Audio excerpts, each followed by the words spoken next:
Sunday, S-U-N-D-A-Y, Songwriting, AATFP.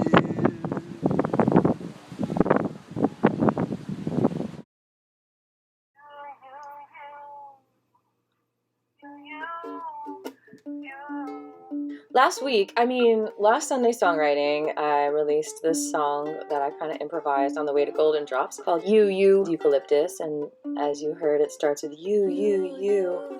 And the crazy thing is that when I was going through my past Sunday Songwritings, which I'm extracting for all of you into just the songs, I saw that in one of them I started writing a song called You. Sing about it. That would be best way to I searched for this song, which I was supposedly going to release the next week, and I couldn't find it. I mean, maybe one of you all can find it. Maybe I missed it somehow, but anyway. So what can we do about this, people? That'll be an interesting discovery. When we'll be in DC. You are not entitled to this. What? This completes... So yeah, last week's song completed the 13 song compilation, so this week's song starts the new one with Gracious. So on Wednesday, 11/10/21, my new friend Gracious and I were brought together. This is so exciting. And she had her debut performance at 11/11 at the Veterans Rally, filmed by Ted Metz.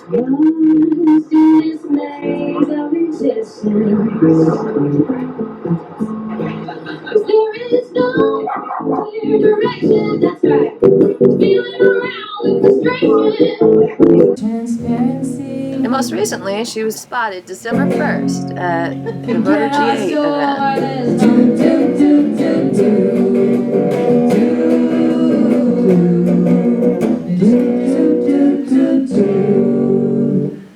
Shout out to Patrick for bringing her into my life. Of course, like a new toy, I played with her every second I could all week. And that Sunday when I picked her up to practice right before Sunday Night Live, Gracious just started playing this when I picked her up. Well, I guess we gotta turn on the amp.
You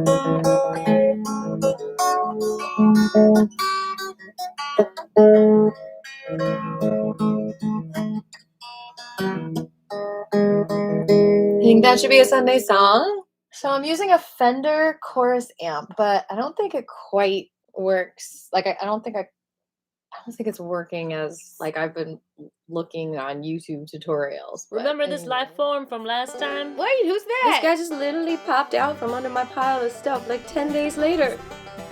Oh, oh.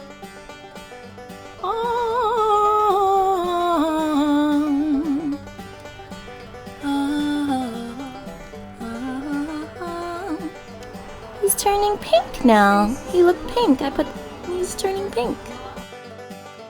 Like very soon after, he or she was literally just chilling in one of my potted plants outside. And I was like, hey, what's up? And we chatted for a minute. And a couple of days after that, he or she was crawling on the bottom of my door. And I was scared I would squish him or her when I closed the door. And I was like, come in if you want. But she or he didn't, or maybe I wasn't patient enough. And anyway, I think he or she misses being our roommate. Because it was crazy. I was just like unloading all my stuff. I was like taking a minute to unlock the door. I didn't notice it right away. And then like right when my key was like right under my handle, like literally lying across the handle was the lizard. And I was like, oh, this is the coolest thing ever. I mean, that lizard was there to see me. And it was right when I came home from this video shoot that was super magical, and it's going to be the next Sunday songwriting. But anyway, I wish I got that on film because it looked so cool, like how the lizard was right across the handle. He or she climbed on me a couple of times, and then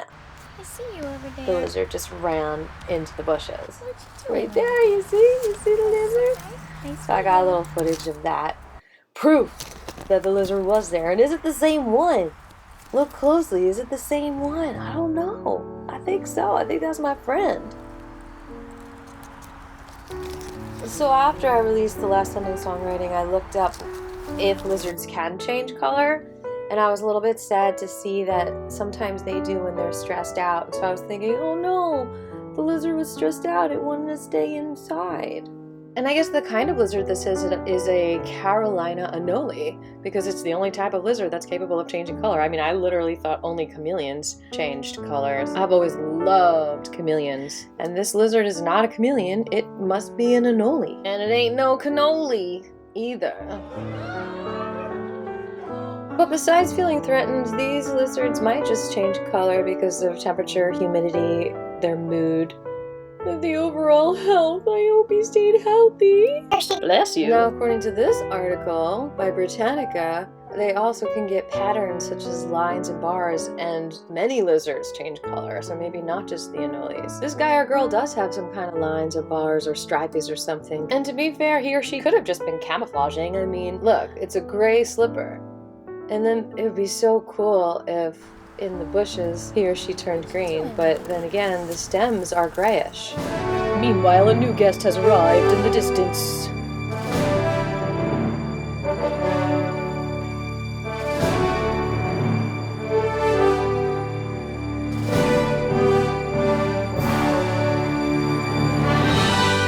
Yeah, that bird visited me today. How cool is that?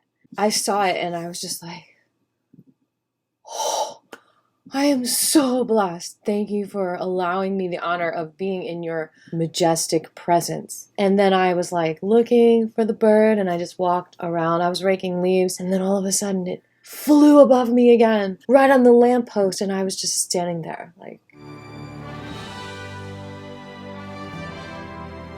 It actually looked like a penguin up there perched, just like this.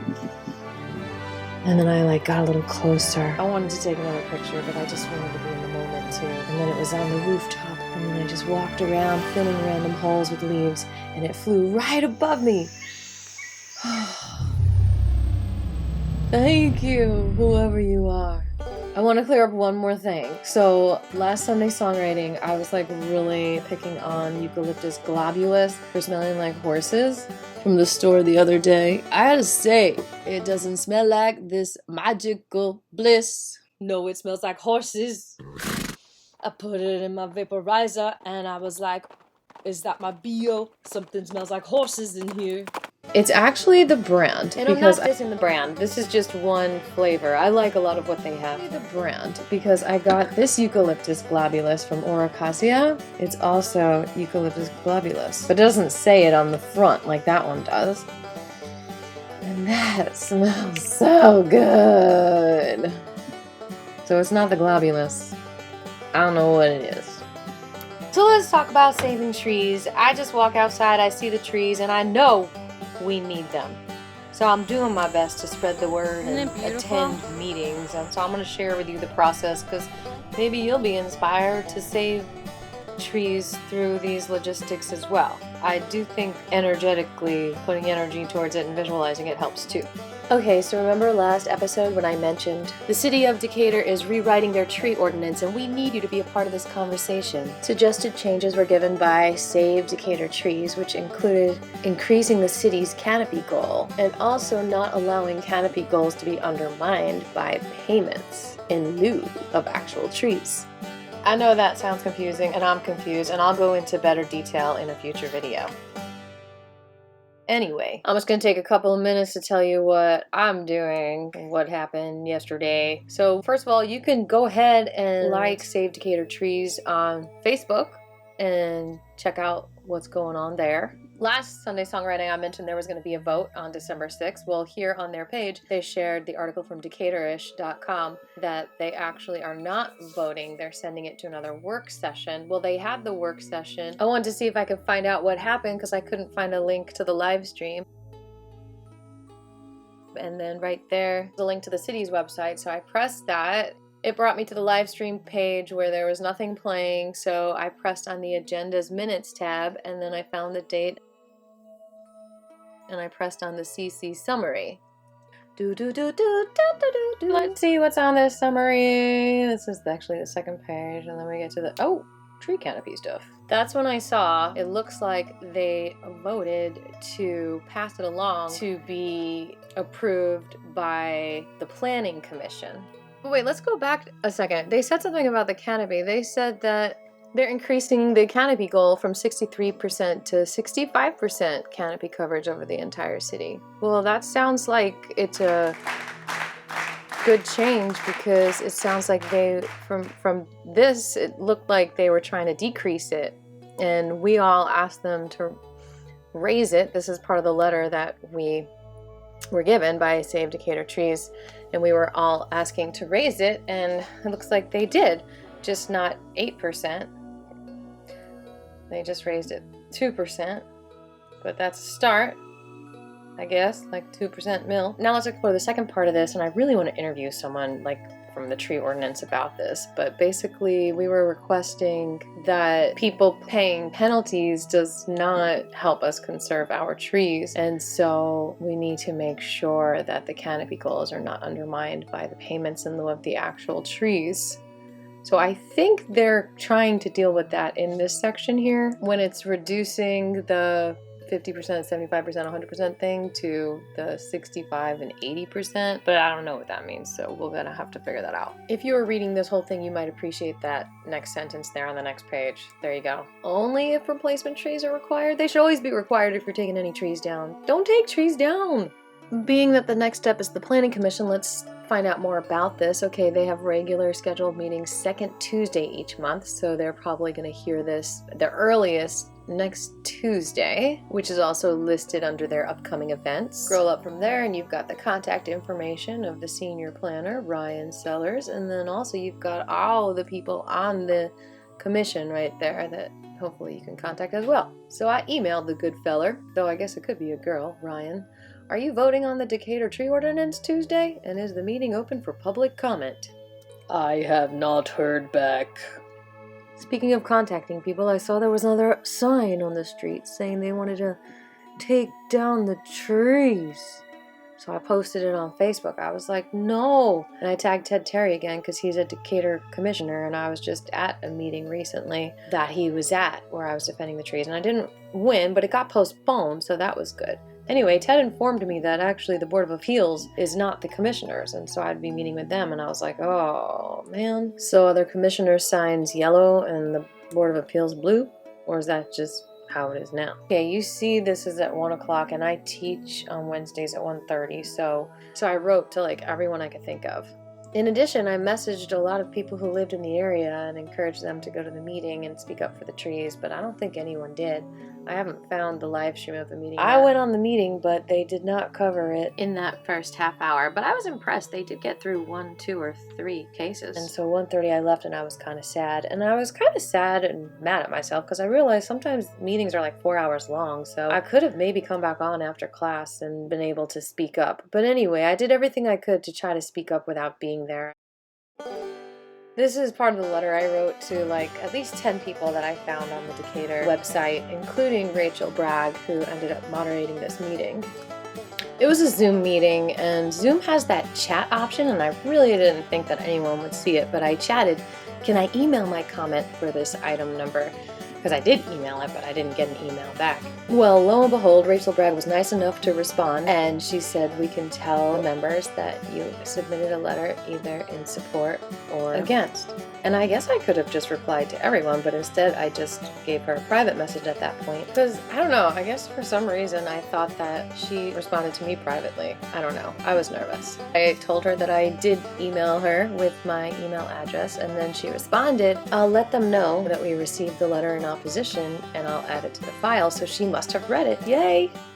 I am the voice for the trees once again, but this also is a voice for the people. We need the trees! Blah, blah, blah. She was kind enough to send me an email letting me know the vote, which was that the variance was approved. She said, "Let me know if you have any questions." I emailed back to please let me know what the next step was. I haven't heard back yet. Let's check my email to see if anyone emailed me back. Hold on. I don't see anything from anyone. I did get this email back later that day from the very many emails I sent around Decatur that morning, and I did call the number she suggested, and then they connected me to Russell, once again, the amazing Decatur tree arborist who really cares about trees. Anyway, we'll see what happens. I'll keep you posted. Maybe I'll do a video just about tree ordinances for y'all. You want that? Feel the power of your legs, your roots. You know, here I am talking about the trees. But we all have that power of the trees.